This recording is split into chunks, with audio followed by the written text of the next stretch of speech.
Olá, meus amigos, muito boa tarde, sejam bem-vindos aqui ao nosso canal. Eu me chamo Gleice Alves, sou advogada, já atuo há 8 anos nesse ramo de planejamento patrimonial e sucessório, especialmente executado através de holding familiar. Então, sejam todos muito bem-vindos. Se essa é a sua primeira vez aqui no canal, né, assista um pouco mais o nosso conteúdo e se fizer sentido para você, se você ficar aqui satisfeito com essa nossa comunidade aberta e quiser integrá-la, é só você se inscrever no canal, ativar o sininho de notificação, deixe seu like para apoiar aqui o nosso canal, né? E ficar sempre ligado, porque sempre estamos tendo vídeos aqui trazendo novos conteúdos, né? E hoje, gente, eu queria trazer para vocês uma dúvida que eu achei muito interessante. E esses dias eu estava apresentando um planejamento e foi uma dúvida que o cliente ele perguntou, e ele perguntou, inclusive, mais de uma vez, porque isso era uma dor para ele, né? Assim, ele estava bem preocupado, né? Interessado em conhecer mais sobre isso, que é sobre a penhora de bens numa holding familiar, né? E, gente, isso é um tema muito corriqueiro, né? O cliente pergunta muito sobre isso. O cliente pergunta muito, né?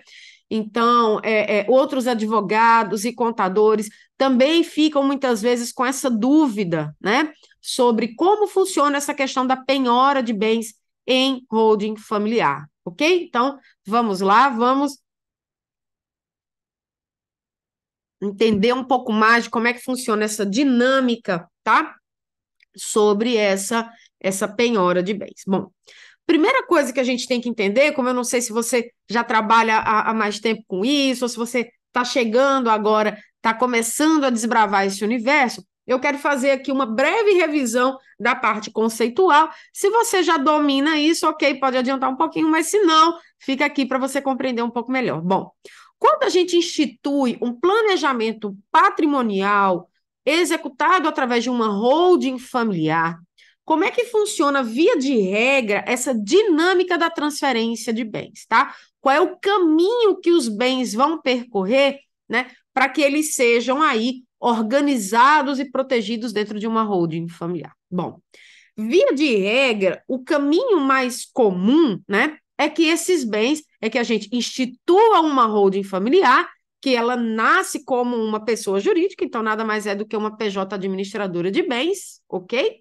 E aí a gente traz o patrimônio daquela pessoa que está instituindo, né, essa organização através de holding, a gente pega os bens daquela pessoa e integraliza no capital social daquela empresa, a gente integraliza o capital social naquela holding familiar, tá?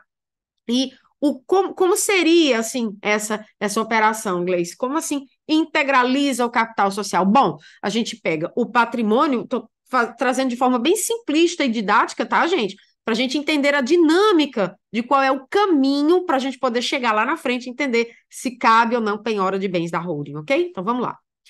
Deixa aqui aí o microfone desacopla. Voltou. Pronto. Desculpem. E aí, o que que acontece? Você pega esses bens, ok, que estão lá na pessoa física e integraliza no capital social dessa empresa. Dentro dessa operação de integralização, como é que ela funciona? Bem, o instituidor, ele subscreve uma determinada quantia no contrato social daquela sociedade, via de regra, uma sociedade limitada, tá?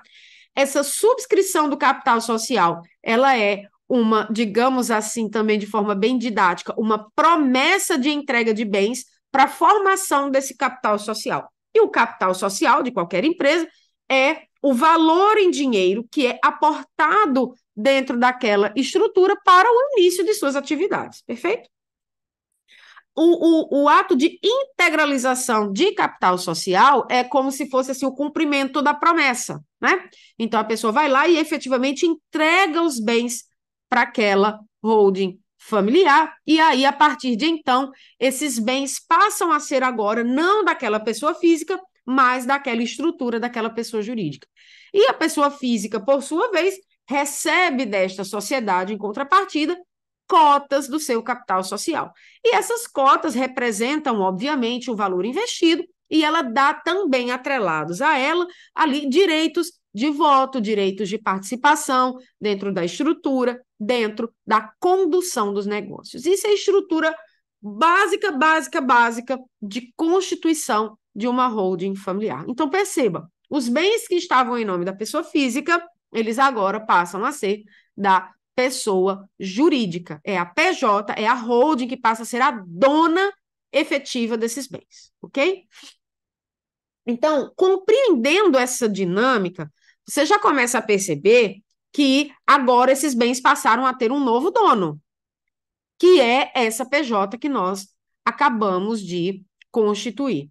Um outro ponto importante é sobre em que momento efetivamente se considera integralizado o capital social, ou seja, em que momento efetivamente esses bens passam a pertencer a essa sociedade holding. Em se tratando de bens móveis, via de regra, é da tradição, é da entrega, é da efetiva disposição daquele bem, daquele recurso, se for dinheiro em espécie, em nome da sociedade, tá? Então, se for dinheiro, transferência daquele valor para uma conta da empresa, comprovando que de fato foi empregado, né?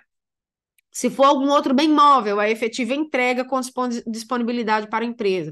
E aí, alguns bens móveis vão precisar de alguma formalidade legal, ainda que mínima. Então, por exemplo, o veículo, ele tem que ser efetivamente transferido para a titularidade daquele CNPJ e assim sucessivamente. No caso de bens imóveis, a gente tem uma formalidade a mais, que é a efetiva transferência desses bens para a holding através do registro no registro imobiliário, no cartório de registro de imóveis, ok? Operando efetivamente a transferência, tá? Outro ponto importantíssimo que a gente tem é o fato de que, no caso de bens imóveis, a gente pode ter aí, a gente tem a necessidade de registro, mas não há necessidade de escritura pública, porque o contrato social passado na junta é considerado documento público e ele supre a necessidade de escritura pública para efeitos de transferência para PJ. Mas é somente após o registro no cartório e a efetiva transferência é que esse capital social está efetivamente integralizado através de imóveis e esse imóvel passa, então, efetivamente a pertencer à holding familiar. Então, entendida essa dinâmica, agora vamos para o ponto da questão. A colega perguntou assim, doutora, cabe execução com penhora de bens integralizados numa holding? Depende. Depende, ok? Gleice, depende de quê? E aí, vamos lá. De quem é a dívida? É o primeiro ponto que a gente tem que se perguntar. De quem é a dívida? A dívida é da própria holding? Câmbio final, desligo, vai poder piorar tudo, tá? Mas, Gleice, como assim? Sim, vai poder penhorar absolutamente tudo, tá? E por quê? Porque a holding é a dona dos bens, se ela é a devedora, ok? Então, a gente tem que, é o patrimônio do devedor que responde pelas suas dívidas, se o bem está lá dentro, então, câmbio final, desligo, como eu acabei de dizer, vai poder penhorar tudo que estiver em nome da holding, se a dívida for da própria holding, ok, gente? E aqui eu não estou questionando a natureza da dívida, se é devida, se não é devida, isso é outro tipo de discussão. A pergunta foi: é possível penhora? Tá aqui, ó. É possível, cabe execução com penhora de bens integralizados numa holding? E como eu disse, de quem é a dívida? A dívida é da própria holding, como a gente acabou de ver, os bens agora deixam de ser da pessoa física e passam a ser agora da própria holding, ok? Um ponto importante, gente. Decisões já recentes, eu vou gravar um vídeo sobre isso, decisões recentes do STJ que entenderam que era possível a manutenção da característica de bem de família, mesmo após integralizado numa holding familiar para organização patrimonial, tá? Então, foi uma decisão importante para efeitos de proteção do devedor, tá? Mas ela só foi possível aí no STJ, então veja que pode ser um pouco complicada essa dinâmica para você trabalhar aí dentro, numa primeira, numa segunda instância, tá? Mas fato é que, dependendo se a dívida for da própria holding, gente, não tenho a menor dúvida de que sim, poderá haver a penhora desses bens, ok? Aí vamos lá. Não, Gleice, a dívida não é da holding. A dívida é do antigo instituidor. havia uma dívida, foram penhorar bens, não encontraram bens em nome dele, ele já tinha doado as cotas apenas com reserva de usufruto, ou talvez até sem reserva de usufruto para não deixar nada. E aí, Gleice, é possível fazer a penhora de bens que foram integralizados dentro de uma holding familiar? E aí, gente, mais uma vez, contadores, não fiquem chateados comigo, contadores. Os contadores têm mais raiva dessa resposta. Mas é verdade, contadores, não se chateiem, né? Depende de novo. Gleice, mas como assim, meu Deus do céu? Depende. Gente, depende. Desculpe, depende. Gleice, mas depende de quê? Depende do momento de constituição dessa dívida. Gleice, mas como assim, pelo amor de Deus? Vamos lá. Eu acabei de dizer aqui, há poucos minutos atrás, né, que a operação básica de constituição e organização patrimonial através de uma holding é quando o instituidor pega o seu patrimônio na pessoa física e integraliza capital social dentro de uma holding familiar. Quando ele faz essa operação, ela é uma operação onerosa, semelhante a uma compra e venda para todos os efeitos, né? Então, ele traz o seu patrimônio na pessoa física para dentro dessa estrutura holding e recebe em contrapartida, ao invés de dinheiro, cotas do capital social, ok? E aí a gente tem aí um equilíbrio patrimonial no que tange a ele trazer, levar o bem para dentro da holding e receber cotas em contrapartida. Perfeito? Gente, se essa pessoa já tinha uma dívida algumas vezes até importante, uma dívida que ele sabia que ele não tinha condições de pagar ou que era muito alta e ele não queria pagar, e ele fez essa operação com ciência, a dívida já existia ou a dívida já estava em questionamento, ele, a depender do momento e da maturidade, né, processual, da maturidade jurídica, eu acho que é melhor, né, dessa dívida, ele ou incorreu em fraude contra credores, quando ele tinha ciência da existência da dívida, né? E ainda assim, ainda que ele estivesse em fase de discussão de conhecimento, mas ele tinha ciência da dívida e ele ainda assim reduziu seu patrimônio a praticamente zero para não pagar, isso configura fraude contra credores, ok? Ao passo que, se essa dívida já estava numa fase bem mais avançada, que normalmente é quando chega no escritório, né? O cliente já chega com o oficial de justiça atrás dele para penhora de bens, né? Se essa dívida já estava em fase de execução, gente, aí a gente tem fraude à execução, ok? E aí, o que é que acontece dentro desse cenário? Escutem o que eu estou dizendo, é possível que haja, sim, a penhora de bens dentro dessa holding familiar, ainda que esse bem já tenha sido integralizado dentro dessa holding por diversos mecanismos, tá? Por diversos mecanismos. Uma ação para buscando a anulação dessa integralização de capital social pela pré-existência de uma dívida, incorrendo em fraude contra credores, tá? Uma desconsideração de personalidade jurídica inversa para buscar dentro da PJ bens que deveriam estar em nome da pessoa física e que essa pessoa, sabedora da dívida, levou esses bens para dentro da PJ numa tentativa, como eu disse, de fraudar uma execução, tá? Se a dívida for uma dívida tributária, ela pode estar, e o devedor já estiver inscrito em dívida ativa, a gente tem o 185A do CTN, tá? Que prevê como, não é nem anulabilidade, gente, é uma nulidade, inclusive o código traz isso, né? Traz de forma redundante, uma nulidade absoluta dessa transferência, e o fisco vai buscar sem a necessidade de desconsideração de personalidade jurídica, quando o devedor já estava inscrito em dívida ativa. Ele vai buscar o patrimônio lá dentro da PJ. Ok, gente? Então, veja que existem diversos cenários. Agora, se essa pessoa já tinha feito o planejamento patrimonial e sucessório lá atrás, né? E por uma circunstância da vida, anos depois, surgiu uma dívida, tá? Aí não.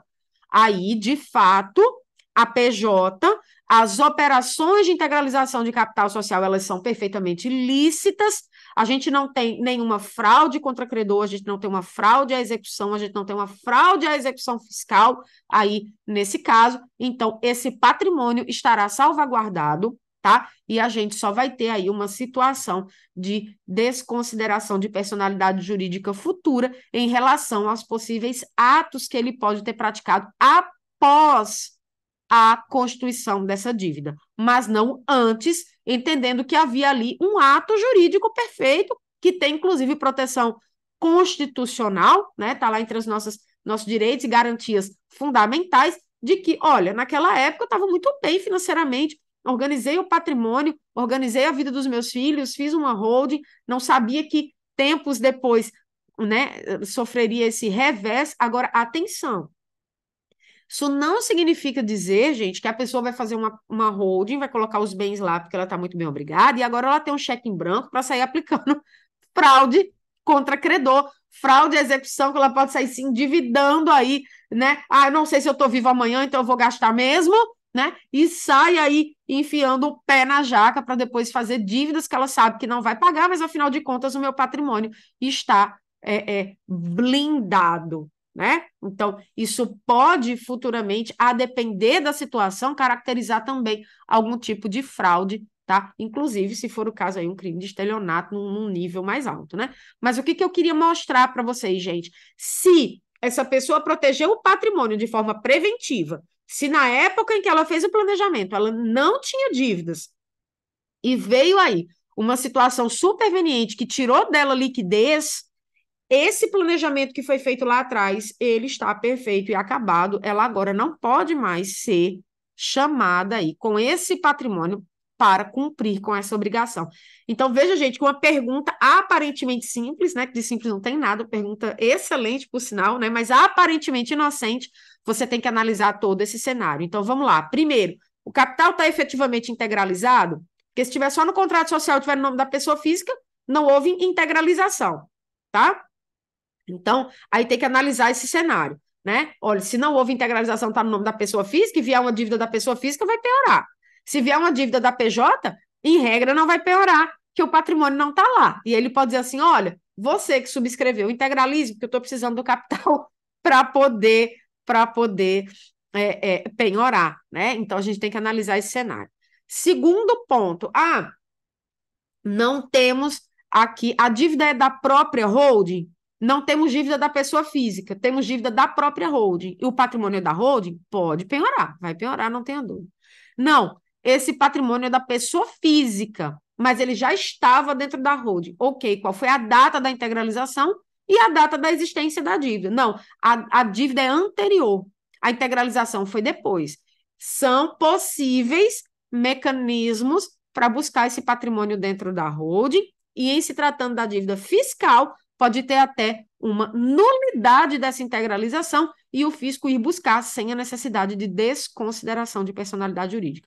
Não, Gleice, a dívida foi bem depois. Ele fez o planejamento patrimonial há 10 anos atrás e muito tempo depois foi que chegou essa dívida. Então, não, eu entendo que é um ato jurídico perfeito e mesmo que haja qualquer tentativa de penhora, existe muito lastro para brigar por essa situação, ok? Então, veja que a gente precisa, como eu venho dizendo aqui, uma visão tridimensional do Instituto para a gente responder, mas via de regra é este o caminho. E lembrando sempre, né? Se o bem está dentro de uma holding, se o bem está protegido, se o bem está salvaguardado, você ganha, sem sombra de dúvida, muita margem de discussão sobre a possibilidade ou não dessa penhora, você ganha inúmeras possibilidades, por exemplo, como embargos de terceiros, né? Para você conseguir ali descaracterizar uma penhora indevida, discutir a questão do ato jurídico perfeito. Olha, mas o planejamento eu fiz há 10 anos atrás, a dívida só surgiu agora com a pandemia, né? Não pode, esse ato jurídico perfeito não pode ser maculado por algo que aconteceu tanto tempo depois. Então, veja que a gente ganha aí muito e muito e muito caminho e muita discussão para brigar, ok? Então, meus amigos, muito obrigada. Se você gostou desse vídeo, contribua com o nosso canal, deixe seu like, deixe sua inscrição, ative o sininho de notificações e lembrando, gente, teremos aí uma turma 7 do curso Holding Familiar do Zero até o fim do ano, mas ainda sem previsão, então acompanhe aqui no canal que você será informado sempre que essas turmas abrirem. Ok, meus amigos? Então, muitíssimo obrigada pelo seu tempo, pela sua audiência, pela sua contribuição e até o nosso próximo vídeo. Tchau, tchau.